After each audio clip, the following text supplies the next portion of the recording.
لا حول ولا قوة إلا بالله العلي العظيم.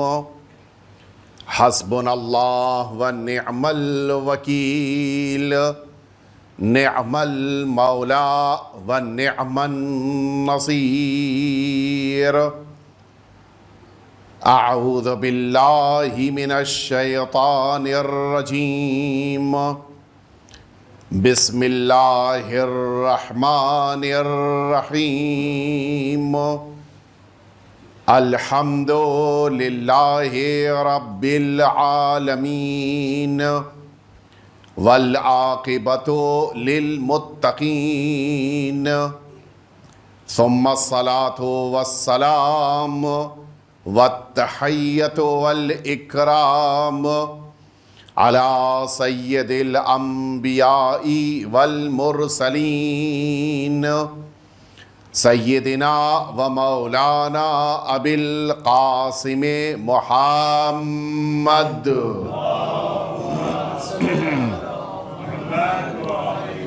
صلى الله عليه وعلى أهل بيته الأطيبين الأنجبين الذين أذهب الله عنهم الرجس وطهرهم تطهيرا.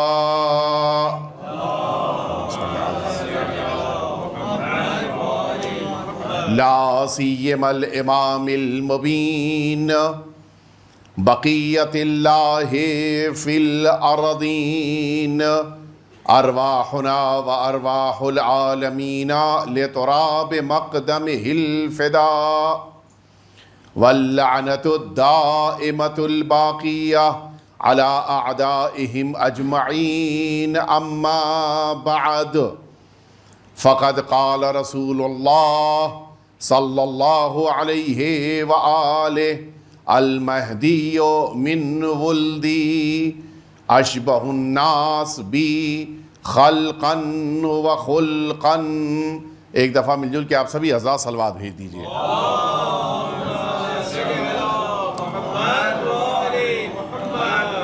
عزیزان محترم، یہ 18 مجالس کا سلسلہ جو اس امام بارگاہ میں اس سال قائم ہوا ہے، اس سلسلے کی یہ دوسرے خمسے کی آخری مجلس آپ کے درمیان مجھے عرض کرنی ہے.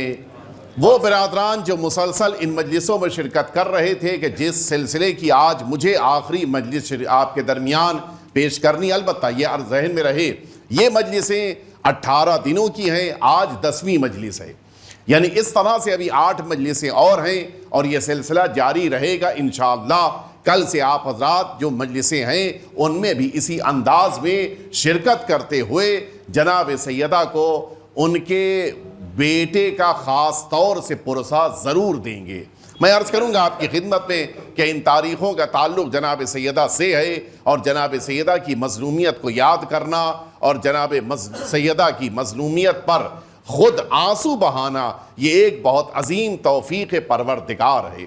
آئیے میں آپ کو لے کے چلوں اپنے موضوع سے متعلق جو گفتگو چل رہی تھی کہ خاتم الانبیاء اور خاتم الاوصیاء کے درمیان جو شباہتیں، جو سملرٹیز، جو مشابہتیں پائی جاتی ہیں ان کا ذکر ہو رہا تھا، اور تقریباً میں نے 14 یا 15 شباہتیں آپ کے درمیان پیش کیا کہ جو آپ کے ذہنوں میں یقیناً محفوظ ہیں. 2 شباہتوں کا ذکر کر کے آج اپنی گفتگو کو میں پایہ کمال تک پہنچانا چاہوں گا. البتہ شباہتیں ابھی اور باقی ہیں جو کبھی کسی موقع پر اگر مہلت ملی ضرور آپ کی خدمت میں عرض کروں گا. ایک عظیم اللہ کی طرف سے انتظام ہے کہ جو فضیلت اللہ نے آخری پیغمبر کو عطا فرمائی ہے وہی فضیلت آخری امام کو بھی عطا فرمائی ہے، اور اسی بنا پر وہ جو زندگی کا طریقہ کار ہے اور زندگی کی روش ہے جو آخری نبی کی روش ہے وہی آخری امام کی بھی ہے.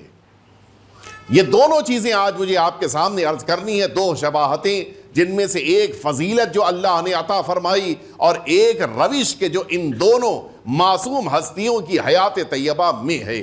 پہلی چیز، اللہ رب العزت نے ان دونوں کے اندر یہ امتیاز رکھا ہے کہ جو البتہ بقیہ ائمہ اطہار کے اندر بھی یہی خاصیت ہے، یہی فضیلت ہے، لیکن خاص طور سے یہ صفت جلوہ نما ہوئی ہے آخری امام کی ذات میں۔ وہ ایک جو سملرٹی کے طور پر دونوں شخصیتوں کی زندگی میں فضیلت ہے، وہ فضیلت کیا ہے؟ اللہ رب العزت نے اس کائنات میں انسانوں کے لیے فرمایا کہ ہم نے ان انسانوں کے لیے ایک خاص شے قرار دی ہے، لیکن ایک شرط کے ساتھ۔ افمن شرح اللہ صدرہ للاسلام، سورہ زمر، افمن شرح اللہ صدرہ للاسلام فہو علی نور من ربہ۔ اللہ اعلان کر رہا ہے کہ جس کے سینے کو کشادہ کر دیا گیا، چوڑا کر دیا گیا، بڑا کر دیا گیا تاکہ وہ اسلام کو قبول کرے، اس کی فضیلت کیا ہے، اس کی خاصیت کیا ہے؟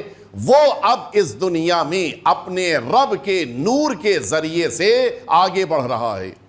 یعنی یہ جو دلوں میں ایمان ہے، اس کو اللہ نے نور قرار دیا ہے۔ یہ نور کیوں اللہ نے قرار دیا؟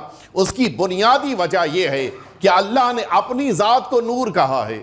اللہ نور السماوات والارض، قرآن مجید کہہ رہا ہے کہ زمین و آسمانوں کا نور ذات پروردگار ہے۔ یہ روشنی اللہ کی بنا پر ہے۔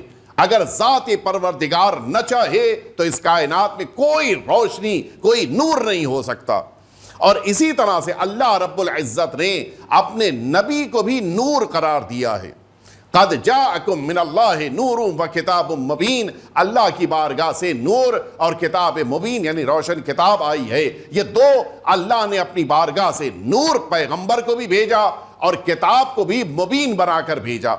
تیسرے مرحلے میں قرآن مجید کہہ رہا ہے کہ فآمنوا باللہ ورسولہ والنور الذی انزل معہ، ایمان لے کر آؤ اس پیغمبر، اس اللہ پر کہ جس کو تمہیں قبول کرنا ہے اس لیے کہ تمہارا خالق ہے، اس کے رسول پر کہ جن کو اللہ نے روشنی کے ساتھ بھیجا، والنور الذی انزل معہ، اور اس نور پر جو قرآن کی شکل میں اللہ نے انسانوں کی ہدایت کے لیے بھیجا۔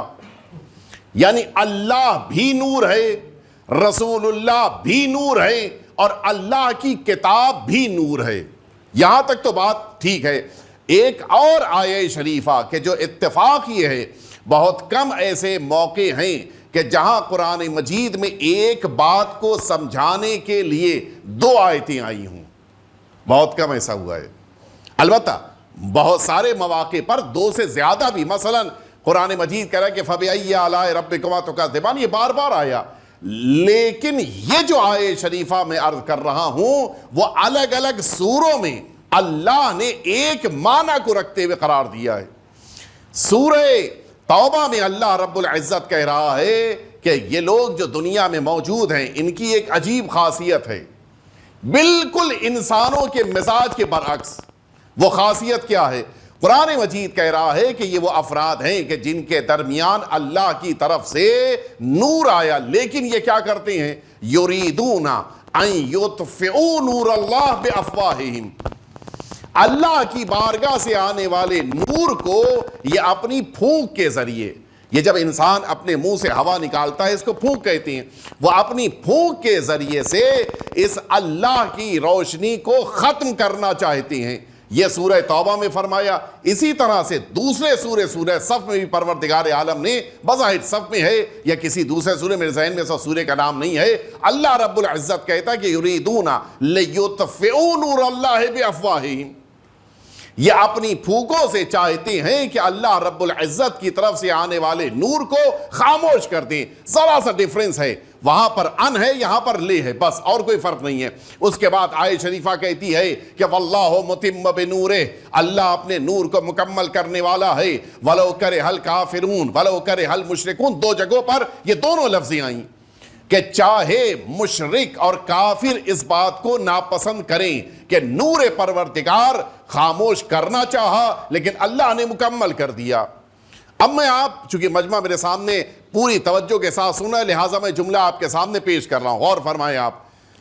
اللہ رب العزت نے اس آیہ شریفہ میں، سارے مفسرین نے لکھا ہے کہ یہاں پر نور سے مراد اللہ کی بارگاہ سے آنے والے نمائندے ہیں، اللہ کی حجتیں ہیں، یعنی خود اللہ بھی نور، خود اللہ کا رسول بھی نور، خود اللہ کی کتاب بھی نور، اللہ کی بارگاہ سے آنے والے امام بھی نور، یہ مفسرین کے مطابق ہے۔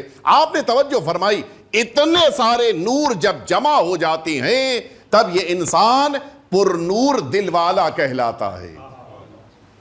اب یہاں پر میں ایک بات آپ سے پوچھنا چاہتا ہوں، یہ جو مفسرین نے لکھا کہ امام مراد ہیں اس نور پروردگار سے، اور قرآن کہہ رہا ہے کہ نور پروردگار کو یعنی امامت کو خاموش کرنے کی ان سب نے کوشش کی، لیکن کیا ہوا؟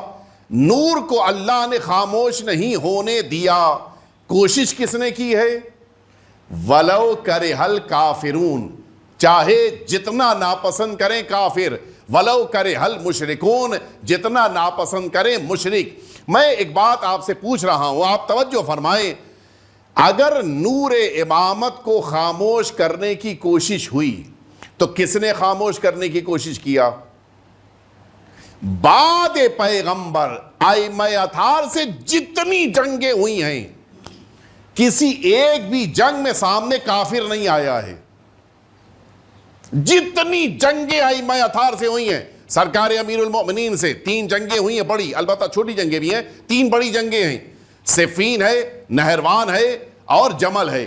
ان تینوں میں آپ دکھا دیئے کوئی ایک کافر ہو کہ جو اللہ کو نہ مانتا ہو، مولا علی کے سامنے آ گیا اور دکھا دیجئے آپ۔ خود میدان کربلا میں سرکار سید الشہداء کے سامنے جو لوگ تھے پکے نمازی تھے، ان کی پیشانیوں پہ سجدوں کے نشان پڑے ہوئے تھے۔ حالت یہ تھی کہ سرکار سید الشہداء کو قتل کرنے کے لیے اتنی جلدی میں تھے کہ کہہ رہے تھے کہ ظہر عصر کا وقت آ چکا ہے، جلدی قتل کرو ورنہ ہماری عصر کی نماز قضا ہو جائے گی۔ یہ عالم تھا۔ ایسے مسلمان آئے تھے اہل بیت اطہار کے مقابل جنگ کرنے کے لیے۔ سرکار امام حسن مجتبیٰ علیہ السلام کے ساتھ بھی یہی تھا۔ وہ لوگ کہ جو امام کے سامنے آئے تھے کون تھے؟ وہ سب مسلمان تھے یا نہیں تھے؟ سب کے نام عبد الرحمن تھے، عبداللہ تھے، نہ جانے سب کے نام کیسے کیسے مسلمانوں جیسے تھے، لیکن اس کے باوجود قرآن کیا کہہ رہا ہے؟ امامت کے مقابل میں آنے والے کافر ہیں یا مشرک ہیں؟ جبکہ ہم نے جب لسٹ نکالی تو دیکھا کہ ان میں کوئی عبداللہ ہے، کوئی عبد الرحمن ہے، کوئی عبد الملک ہے، سب کے نام مسلمانوں کے جیسے ہیں۔ اے میرے پروردگار، یہ تو عجیب مسئلہ ہے، نام سب کے مسلمان ہیں اور سب کو تو کافر اور مشرک کہہ رہا ہے۔ اس کے معنی یہ ہے کہ امامت کو جو قبول نہیں کرتا، اگر وہ خاندانی مسلمان بھی ہو، اللہ کی نگاہ میں کافر ہوتا ہے۔ صلوات بید محمد وآل محمد۔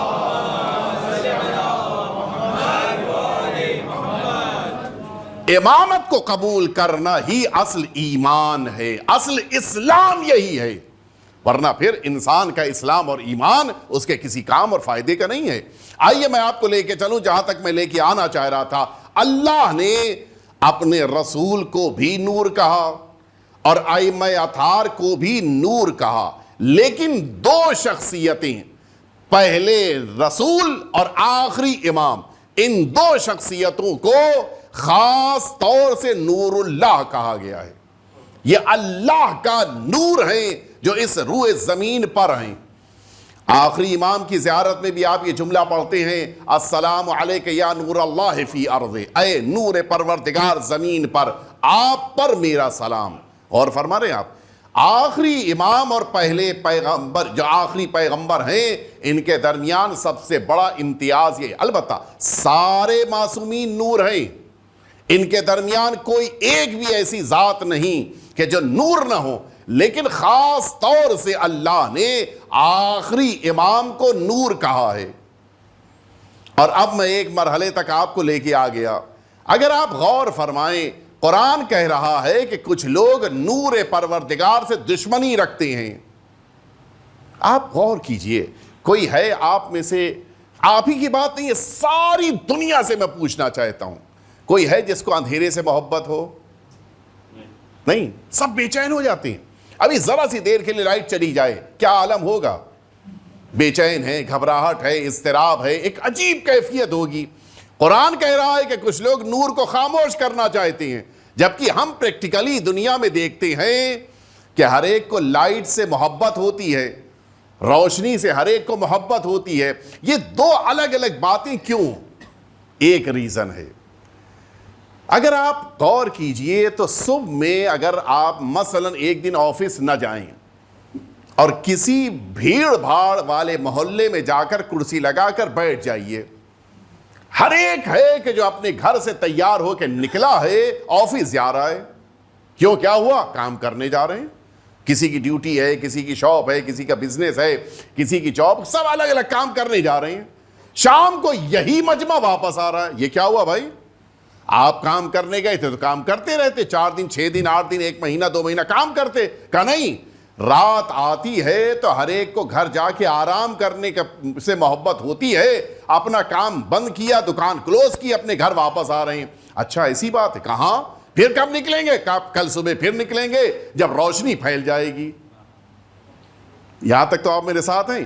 آپ پھر بیٹھے رہیے, کچھ دیر کے بعد آپ کو پھر کچھ لوگ دکھائی دیں گے کہ جو اپنے اپنے گھروں سے نکلے. آپ نے پوچھا یہ کہاں جا رہے ہیں؟ کہ یہ بڑے خطرناک, البتہ توجہ رہے, میں ان لوگوں کی بات نہیں کر رہا جو نائٹ ڈیوٹی کرتے ہیں, وہ ایک مجبوری ہے, ان کی بحث الگ ہے. میں جن کو کہہ رہا ہوں آپ توجہ فرمائیں. جواب ملا کہ یہ بڑے خطرناک قسم کے لوگ ہیں. کیا ہوا بھائی؟ کہ یہ وہ لوگ ہیں کہ جو کسی کے گھر میں سامان چرا لیتے ہیں. بائک کھڑی ہے اندھیرے میں, کہیں روشنی نہیں ہے, بائک انہوں نے اٹھا لیا, کچھ نہ ایسے ہی تو اس کے کھول کے بس اس میں سے ہیلمٹ نکال لے گئے. یہ سارے کام کرتے ہی نہیں کرتے ہیں. یہ لوگ کس موقع پہ سارے کام کرتے ہیں؟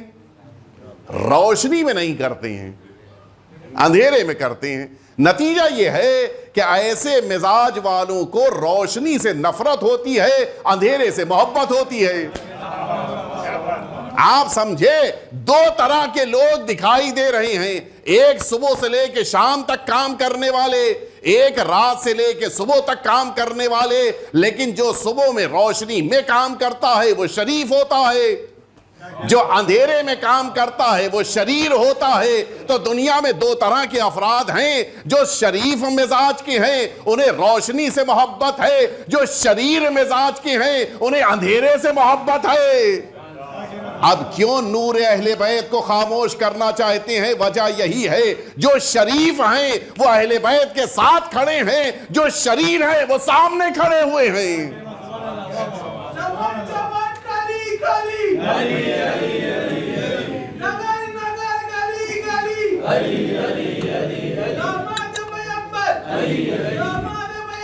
علی علی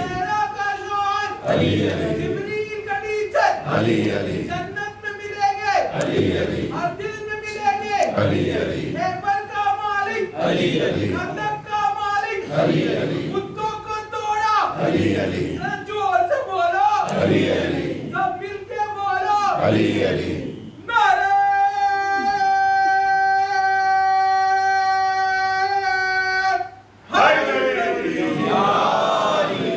اب نتیجہ بھی سن لیے جو یہاں تک میں آپ کو لے کے آیا. دنیا میں آج 2 طرح کے افراد ہیں. کچھ ہیں جو آخری نور پروردگار کا انتظار کر رہے ہیں کہ وہ آ جائیں. کچھ ہیں کہ جو اس کوشش میں ہے کہ وہ نہ آئیں. کیوں؟ وہی وجہ ہے. نہیں پتا آپ نے اس بچے کے بارے میں کبھی سنا ہے نہیں سنا ہے کہ جس بچے نے SSC کا امتحان تو دیا تھا لیکن پورا بیکار خراب کر کے آیا تھا. رزلٹ آنے سے پہلے وہ رات میں بیٹھا ہوا اپنے دوستوں سے, اپنی ماں سے, اپنے بھائی سے, اپنے باپ سے کہہ رہا ہے کہ کاش آج کی رات ختم ہی نہ ہو. کیوں؟ اس لیے کہ کل جیسے ہی صبح نمودار ہوگی کیا ہوگا؟ میں نے جو سیاہکاری کی ہے اس کا رزلٹ سامنے آ جائے گا. تو اس کے معنی ہے جس کا رزلٹ اچھا ہوتا ہے وہ سویرے کا انتظار کرتا ہے, اور جس نے خرابیاں کی ہیں, شرارتیں کی ہیں, بدماشیاں کی ہیں, سال بھر پڑھائی نہیں کی ہے, وہ بچہ کیا کرتا ہے؟ وہ انتظار نہیں کرتا بلکہ دعا کرتا ہے کہ پروردگار یہ رات ختم نہ ہونے پائے. دنیا میں دونوں لوگ موجود ہیں, ایک نور الہی کا انتظار کر رہا ہے, ایک نور الہی کے نہ آنے کے لیے کوششیں کر رہا ہے. وجہ کیا ہے؟ جس کی زندگی میں ایمان ہے, جس کی زندگی میں عمل ہے, جس کی زندگی میں اچھائیاں ہیں وہ آخری امام کا انتظار کر رہا ہے. جس کی زندگی میں سیاہیاں ہیں وہ دعا کر رہا ہے کہ ظہور نہ ہونے پائے. ہمیں اللہ نے الحمدللہ اس نور الہی کا انتظار کرنے والوں میں قرار دیا ہے۔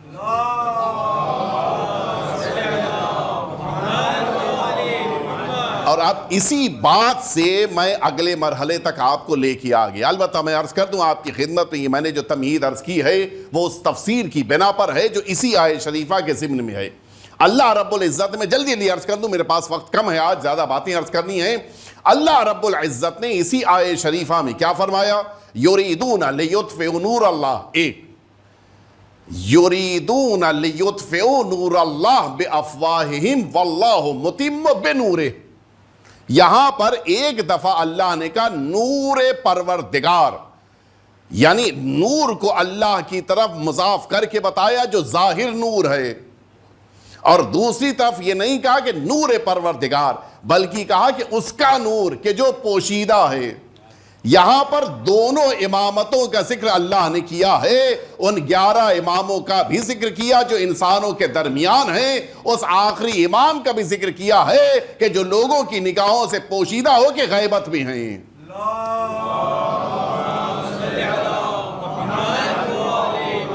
بہرحال یہ تفسیر طلب تھا، میں متوجہ ہوں کہ آپ کے ذہنوں تک بات نہیں پہنچی ہے، لیکن اس کی وجہ ہے یہ کافی وضاحت کی ضرورت ہے، اس میں انشاءاللہ کسی موقع پہ عرض کروں گا، لیکن آج مل جل کے آپ سبھی 1000 صلوات بھیج دیجئے۔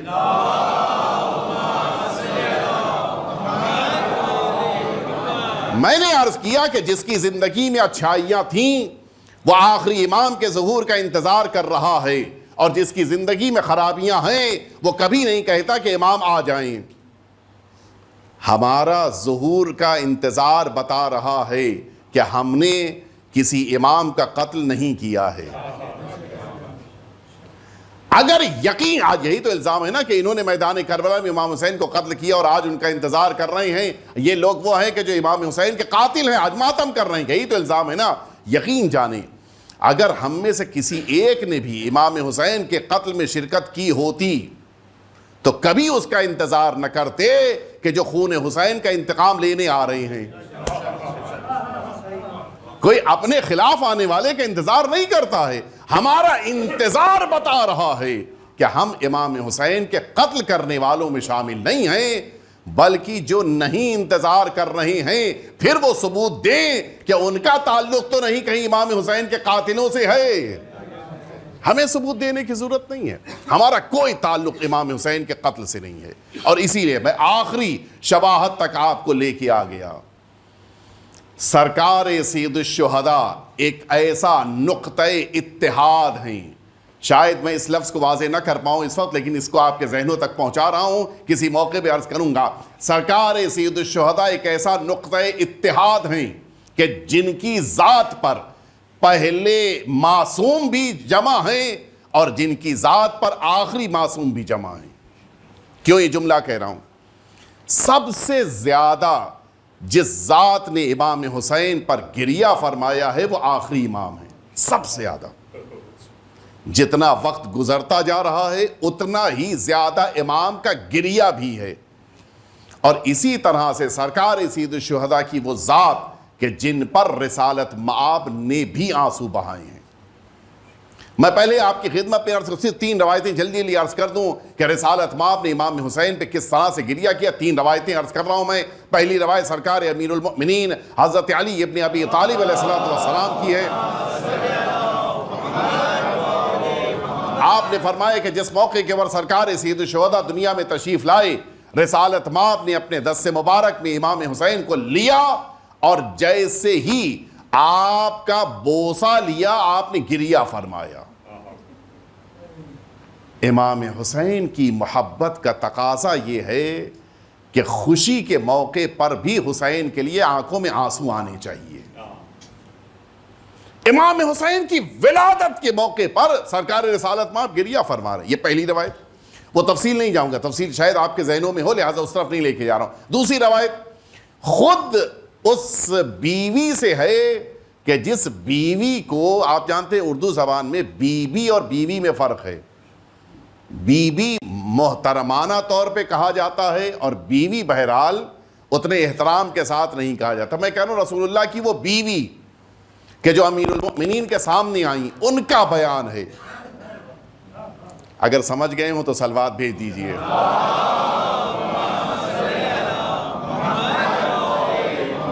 یہ اردو زبان کی باریکیاں ہیں کہ جو وہ افراد جو اردو زبان سے متعلق ہیں وہ یقیناً سمجھ رہے ہوں گے کہ میں کیا لفظ کیوں میں نے بیوی کہا ہے۔ ان کا بیان کہ رسالت مآب کے پاس وحی آ رہی تھی اور سرکار سید الشہداء وہاں پر موجود تھے۔ اللہ کے نبی کے پاس جبریل امین موجود ہیں، وحی پروردگار کو جناب رسالت مآب لے رہی ہیں، اور زوجہ میں ہمت نہیں ہے کہ حجرے میں داخل ہو جائیں۔ کیوں؟ اس لیے کہ صاف طور پہ منع کر دیا تھا کہ جب جبریل میرے پاس بیٹھے ہوں وحی لے کر آئیں تو ہرگز قدم نہ رکھنا حجرے میں۔ وہ زسہمی باہر کھڑی ہیں، لیکن دیکھا کہ سرکار سید الشہداء 5-6 سال 7 سال کی عمر مبارک ہے اور رسالت مآب کے بغل میں موجود ہیں، رسالت مآب نے ان کو نہیں ہٹایا۔ اس کے معنی ہے وحی پروردگار بھی جانتی ہے کون محرم ہے کون نامحرم ہے۔ صلوات بھیج دے محمد و آل محمد۔ اور پھر سرکار سید الشہداء کے لیے فرماتی ہیں کہ ادھر وحی مکمل ہوئی اور میرے رسول نے گریہ شروع کر دیا۔ مجھے بڑا تعجب، اب میری بھی ہمت پڑی، میں بھی حجرے میں داخل، اچھا وحی مکمل ہو گئی تھی، میں بھی حجرے میں داخل ہوئی۔ میں یہ سمجھی کہ شاید ہو سکتا ہے کہ بچہ چھوٹا ہے، اس کی بنا پر کچھ گریہ ذہن ہو گیا۔ میں نے کہا کہ مجھے پتا ہوتا تو میں امام حسین کو باہر لیے جاتی۔ یہیں سے بہت کچھ سمجھ میں آ گیا کہ دل میں کیا جذبات تھے۔ رسول اللہ نے فرمایا نہیں، ہرگز نہیں، یہ بات نہیں ہے۔ بات کیا ہے؟ کہا جبریل امین نے مجھ سے پوچھا کہ اے پیغمبر کیا اس بچے سے آپ کو محبت ہے؟ حضور اکرم فرماتے ہیں کہ میں نے کہا کہ دنیا میں سب سے زیادہ اس کو میں چاہتا ہوں۔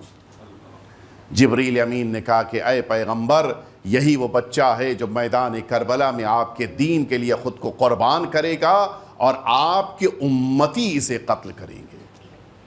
کہ میں یہ جملہ سن کر اللہ کی بارگاہ میں گریہ کر رہا ہوں۔ یعنی شہادت امام حسین سے پہلے بھی امام حسین پر گریہ ہوا ہے۔ یہ دوسری روایت۔ تیسری روایت جناب ام سلمہ سے ہے کہ جناب ام سلمہ بڑی محترم رسالت مآب کی زوجہ ہیں اور سرکار سید الشہداء کے پاس سرکار سید الشہداء کی شہادت تک آپ کے پاس ایک عظیم امانت تھی پیغمبر اسلام کی۔ اسی روایت میں جناب ام سلمہ نے بتایا کہ جس موقع کے اوپر رسالت مآب اپنے حجرے میں تشریف فرما تھے، آپ نے فرمایا کہ کسی کو میرے حجرے میں نہ آنے دینا، میں آرام کر رہا ہوں۔ اور کچھ ہی دیر کے بعد میں نے جب دیکھا تو حجرے سے کچھ آوازیں آ رہی تھیں، میں آگے بڑھی، دیکھا کہ نانا اپنے نواسے سے گفتگو کر رہا ہے۔ میں نے آگے بڑھ کے کہا کہ یا رسول اللہ میں نے تو دیکھا ہی نہیں کہ کب یہ حسین آپ کے حجرے میں آ گئے۔ فرمایا میں جو بقیہ کو روک رہا تھا وہ اسی حسین سے باتیں کرنے کے لیے روک رہا تھا۔ اور پھر رسالت مآب نے گریہ فرمایا کہتے ہوئے کہ جبریل امین نے مجھے اس حسین کی شہادت کی خبر دی ہے اور پھر مجھے کربلا کی خاک دی ہے، اور یہ فرمایا ہے کہ یہ خاک میرے حسین کی شہادت کے دن سرخ ہو جائے گی۔ یہ جو کربلا معلیٰ کی خاک بروز عاشورہ دنیا میں ہر جگہ سرخ ہوتی ہے، یہ عصر پیغمبر سے چلا آ رہا ہے۔ جناب ام سلمہ نے اس خاک کو ایک شیشے میں رکھا اور بروز عاشورہ یہ خاک سرخ ہو گئی تھی۔ یہ 3 روایتیں سرکار سید الشہداء پر گریے کی ہیں، اور یہی صورتحال اس آخری امام کے گریے کی بھی ہے کہ جو اپنے جد کو یاد کر کے مسلسل رو رہے ہیں، مسلسل گریہ۔ اچھا اس گریے کا عالم بھی عجیب ہے۔ ہم آپ کتنا روتے ہیں؟ ہم آپ 2.25 مہینے، وہ بھی کب؟ جب مجلس ہو رہی ہو تو اختتام مجلس پہ ہم لوگ مسائل میں گریہ کرتے ہیں۔ فرزند حسین کتنا ماتم کر رہے ہیں۔ لَأَبْكِيَنَّ عَلَيْكَ بَدْلَ الدُّمُوعِ دَمًا، میں آنسوؤں کے بجائے خون رو رہا ہوں۔ لَأَنْدُبَنَّ عَلَيْكَ صَبَاحًا وَمَسَاءً، صبح و شام ماتم کر رہا ہوں۔ دنیا میں کوئی اتنا ماتم نہیں کر سکتا، کوئی اتنا گریہ کر ہی نہیں سکتا سوائے امام معصوم کے۔ سارے منظر آنکھوں کے سامنے ہیں، اور اسی لیے بعض برادران نے یہاں بھی مجھ سے پوچھا تھا، اور مسلسل برادران پوچھتے ہیں، سب سے زیادہ آخری امام سے قریب ہونے کا اگر کوئی ذریعہ ہمارے پاس ہے یہ آنسو ہے۔ ابھی جس مرد مومن کے ایصال ثواب کی مجلس ان کے صاحبزادے میرے ساتھ بیٹھے تھے، میں نے مرحوم کے لیے دعا کی۔ ان کے دل میں ایک جذبہ پیدا ہوا کہ نہیں کہ اس نے میرے والد کے لیے دعا کی ہے، ان کے دل میں میرے نرمی پیدا ہوئی نہیں پیدا ہوئی؟ جب ایک عام آدمی ان کے والد کے لیے دعا کی جائے تو اس کا دل نرم ہو جاتا ہے، کیا آخری امام یہ دیکھ کر ہمارے لیے دعائیں نہ کرتے ہوں گے کہ یہ میرے جد کے لیے رو رہا ہے، یہ میرے جد کے لیے ماتم کر رہا ہے؟ کتنی محبت ہو۔ آپ سنیں، ایک واقعہ اس لیے بڑی اہمیت رکھتا ہے کہ اس واقعے کو جس نے نقل کیا وہ بھی معتبر، اور جس شخص سے نقل کیا گیا وہ بھی نہایت درجہ معتبر۔ آپ حضرات نے یقیناً نام سنا ہوگا، علی نخودکی بڑے عظیم ایک عارف گزرے ہیں اسی مشہد مقدس کے۔ ان کے ایک شاگرد ہیں شیخ عبد الکریم، انہوں نے اپنے استاد سے واقعہ نقل کیا کہ اسی شہر رے میں، آپ جانتے ہیں کہ شاہ عبد العظیم جہاں پر دفن ہیں شہر رے، اسی تہران کے بغل میں، ایک زمانہ تھا کہ یہ پورا تہران رے میں تھا، ابھی یہ رے سے نکل کے تہران مستقل بڑا شہر بن چکا ہے، رے اس میں آ چکا ہے، دونوں بالکل پاسٹ اور آج کا زمانہ بدل چکا ہے۔ شہر رے میں ایک عظیم الشان انسان سید عبد الکریم، کہ جن کا واقعہ نقل کیا ہے شیخ عبد الکریم نے، کہ جو اپنے استاد سے نقل کر رہے ہیں شیخ نخودکی سے، کہ شیخ نخودکی نے یہ واقعہ نقل کیا ہے۔ اب آپ سنیں، یہ جو میں نے کہا عظیم الشان انسان، تو آپ سوچ رہے ہوں گے کہ کوئی بہت بڑا انسان ہوگا، کچھ نہ صحیح اگر امام سے ملاقات کی بات ہے تو بہت پڑھا لکھا انسان، بہت بڑا مثلاً لرنڈ انسان ہوگا، لیکن سنیں گے کون تھا یہ؟ سید عبد الکریم یہ کفاش تھے، یہ جوتے بناتے تھے، معلومات اور نالج بہت زیادہ نہیں تھی لیکن معرفت بہت زیادہ تھی، دونوں میں بہت فرق ہے۔ وقت نہیں ہے کہ میں عرض کروں آپ کی خدمت میں، بہت فرق ہے دونوں میں، اور عجیب عالم ہے۔ ان کا حال یہ تھا کہ ہر ہفتے ملاقات کرتے تھے، ہر ہفتے بلا ناغہ۔ حتیٰ حضرت نے ایک بار پوچھا کہ یہ بتاؤ کہ اگر مجھ سے تمہاری ملاقات ہر ہفتے نہ ہو تو کیا ہوگا؟ برجستہ عبد الکریم نے کہا تھا کہ مولا اسی ہفتے مر جاؤں گا، آپ کو دیکھے بغیر زندہ نہیں رہ سکتا، میں زندہ ہوں تو آپ کی زیارت کی بنا پہ اسی ہفتے مر جاؤں گا میں۔ یہ عالم تھا۔ اب آپ سنیے کہ انہوں نے نقل کیا ہے مرحوم نخودکی سے کہ میری ملاقات کس بنا پر شروع ہوئی میرے امام سے۔ اب سنیں، اس گریے کو اہمیت دیں، اس گریے کی عظمت کو محسوس کریں۔ یہ جو میں نے کہا کہ بہت سے برادران پوچھتے ہیں کہ مجھے امام سے ملنا ہے، کیا کریں؟ طریقہ سنیے آپ۔ اچھا یہ بھی ذہن میں رہے کہ بسا اوقات بہت ساری باتیں امام سے ملاقات کے متعلق امام دوسروں کو اجازت دیتے ہیں کہ وہ نقل کی جائیں، انہی میں سے یہ واقعہ بھی ہے۔ میں جلدی سے عرض کر دوں آپ کی خدمت میں، سید مہدی بحر العلوم علیہ رحمت والرضوان کو آپ نے یقیناً سنا ہے کہ جن کا عالم یہ تھا کہ حضرت سے مستقل ملاقاتیں ہوتی تھیں، حتیٰ انہوں نے حضرت کو ماتم کرتے ہوئے طویرید کے قافلے کے ساتھ دیکھا تھا، پہلے میں کئی دفعہ عرض کر چکا ہوں آپ کی خدمت میں۔ یہی سید مہدی بحر العلوم نے ایک اپنے زمانے کے عظیم انسان ان کے ساتھیوں میں تھے، آیت اللہ تھے اور بہت عظیم انسان سمجھے جاتے تھے، شیخ حسین نجفی۔ حج پہ گئے تھے، واپس آئے، بیٹھے ہوئے تھے، سید مہدی بحر العلوم جو اس وقت مرجع تھے ملنے کے لیے آئے، اور جب ملاقات ہوئی تو ملاقات کے دوران کہا کہ شیخ تمہیں پتہ ہے شیخ حسین نجفی، تمہیں پتہ ہے تم اس عالم میں اس درجے رتبے پر فائز ہو کہ تم اپنے زمانے کے امام کے ساتھ کھانا کھا چکے ہو۔ وہ تو لرزنے لگے۔ یہ بھی عجیب ہے، خود انسان کو پتہ نہیں ہے اور حضرت نے دوسرے کو بتایا ہے کہ میں نے یہ کس کے ساتھ کھانا کھایا۔ لرزنے لگے، آپ کیا کہہ رہے ہیں سید مہدی؟ کہ تمہیں پتہ نہیں ہے، تم جس موقع کے اوپر اسی میدان عرفات میں بیٹھے ہوئے تھے اور تم نے دوپہر کا کھانا کھایا تھا، تمہیں پتہ نہیں ہے تمہارے ساتھ جس عرب نے کھانا کھایا تھا وہ کوئی اور نہیں، زمانے کے امام تھے۔ کبھی کبھی امام دوسروں کے ذریعے سے بھی خبر پہنچاتی ہیں، یہاں بھی یہی صورتحال ہے۔ ان سے پوچھا سید عبد الکریم سے کہ بتائیے کہ آپ کی ملاقات کیسے شروع ہوئی؟ کبھی مجھے تو بہت زیادہ تفصیل نہیں پتا ہے کہ امام نے کیا مجھ پر عنایت فرمائی ہے، اب ادھر سے بھی تصدیق ہوئی ادھر سے بھی بیان ہوا۔ کہ ایک زمانہ تھا کہ جس زمانے میں میں بہت زیادہ واقع ذہن میں ہے، میں نے عرض کیا کہ ہر ہفتے ملاقات کر رہے ہیں سید عبد الکریم، اور یہی سید عبد الکریم ہیں کہ جن سے حضرت نے پوچھا اور انہوں نے جواب دیا کہ جس ہفتے نہیں ملوں گا مر جاؤں گا میں۔ ان سے پوچھا گیا ہے کہ آپ بتائیے کہ یہ ملاقات کیسے ہوئی آپ کی؟ سید عبد الکریم اب بیان کرتے ہیں کہ شاید یہی ایک وجہ ہے، اور اس کے علاوہ میرے پاس اور کوئی چیز نہیں ہے۔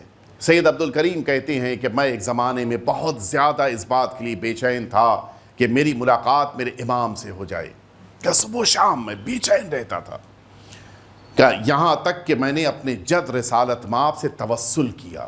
یہ بھی دیکھیں سملیرٹی ہے، توسل کیا ہے رسالت مآب سے تاکہ آخری امام کی زیارت ہو جائے۔ اور خود سید عبد الکریم کا بیان کہ خواب میں مجھ سے رسالت مآب نے آ کر پوچھا کیوں ملنا چاہتے ہو؟ کہا بس میرے مولا ہے، میرا دل چاہتا ہے کہ میں اپنے مولا سے ملوں۔ کہا واقعی اگر تم اپنے امام سے ملنا چاہتے ہو میں تمہیں طریقہ بتا دیتا ہوں۔ پوچھا سید عبد الکریم بتائیے جد کیا آپ بیان فرمانا چاہتے ہیں؟ کہا ایک راستہ ہے، صبح میں اٹھو تو میرے بیٹے حسین پہ گریا کرو، شام کو اٹھو کہیں جا کے واپس گھر آؤ میرے بیٹے حسین پہ ماتم کرو۔ ایک دن میں 2 بار تم میرے حسین کا ماتم کرو، میرے حسین پہ گریا کرو، حسین کا بیٹا تم سے ملنے ضرور آئے گا۔ آپ سمجھے وہ جو صباحم و مساء امام نے فرمایا ہے، اگر کوئی واقعی طور پر امام حسین کا گریہ کرتا ہے تو امام اس کو یہ سعادت عطا کرتے ہیں۔ اسی لیے بڑا افسوس ہوتا ہے بعض برادران پر کہ جو امام حسین کا ذکر جب ہونے لگے تو بعض لوگ کہتے ہیں کتنا ذکر ہوگا، ہم نے کیا ہی کتنا ذکر ہے امام حسین کا؟ آپ انصاف سے بتائیں، 2 مہینے پورے ہو گئے آج، کیا کسی کا دل بھرا امام حسین کا ماتم کرنے سے؟ کیا کوئی یہ کہہ سکتا ہے کہ بس اب امام حسین کا اس سے زیادہ ماتم نہیں ہونا چاہیے؟ نہیں، آج 2 مہینے مکمل ہو جانے کے بعد بھی ایسا لگتا ہے کہ ابھی جو حق گریہ تھا وہ ادا نہ کر سکے۔ مصائب شروع کرنے سے پہلے ایک اعلان آپ حضرات کی خدمت میں عرض کر دوں۔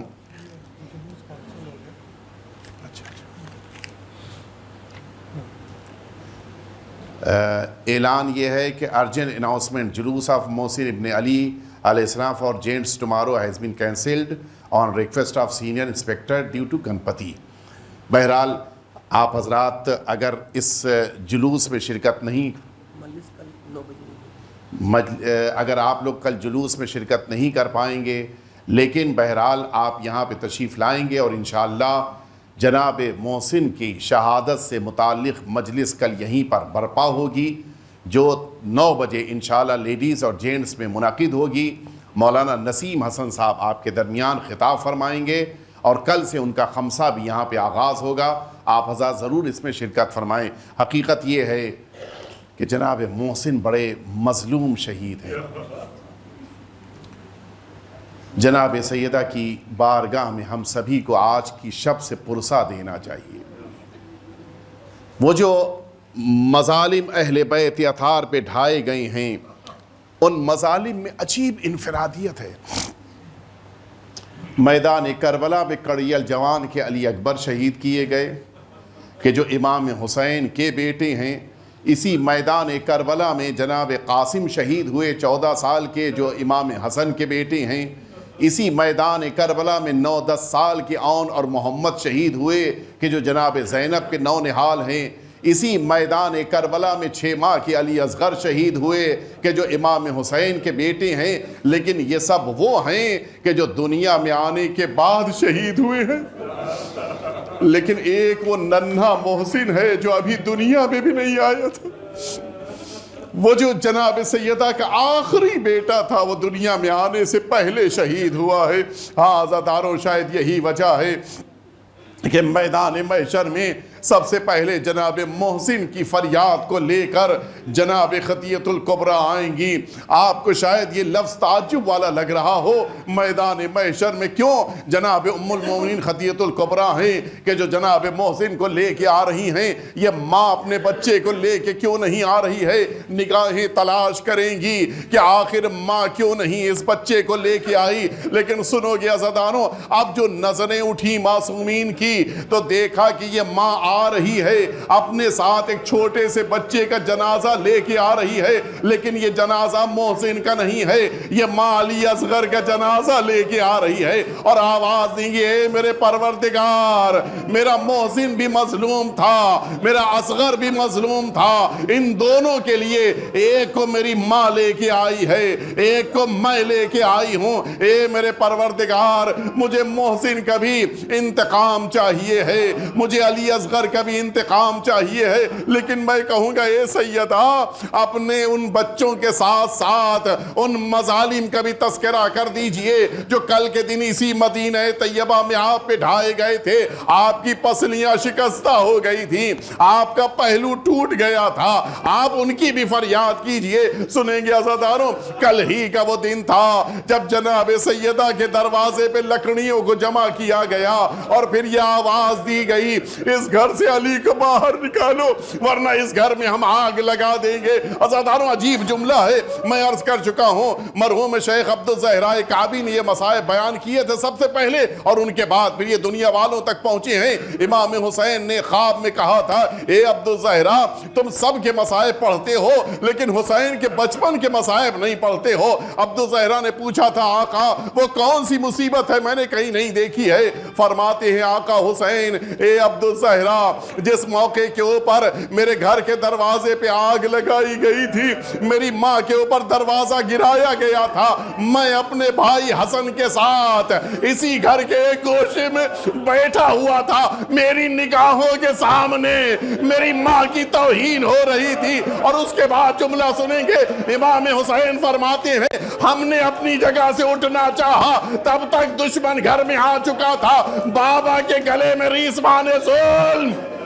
اور اس کے بعد امام کا جملہ ہے ہم نے جو رونا شروع کیا، ہم کو تماچے لگائے گئے، ہمیں تازیانے مارے گئے، ہمارے چہرے سرخ ہو گئے تھے، لیکن ایک جملہ کہتا چلوں اے آقا حسین، آپ کو جب تماچے لگائے گئے بابا موجود تھے، ماں موجود تھی، لیکن آئے سکینہ اس کو جب تماچے لگے باپ کا سر نو کے نیزہ پہ تھا، ماں رسیوں میں جکڑی ہوئی تھی، آئے سکینہ اس مظلومیت کے ساتھ کبھی تازیانے کھا رہی تھی، کبھی تماچے کھا رہی تھی۔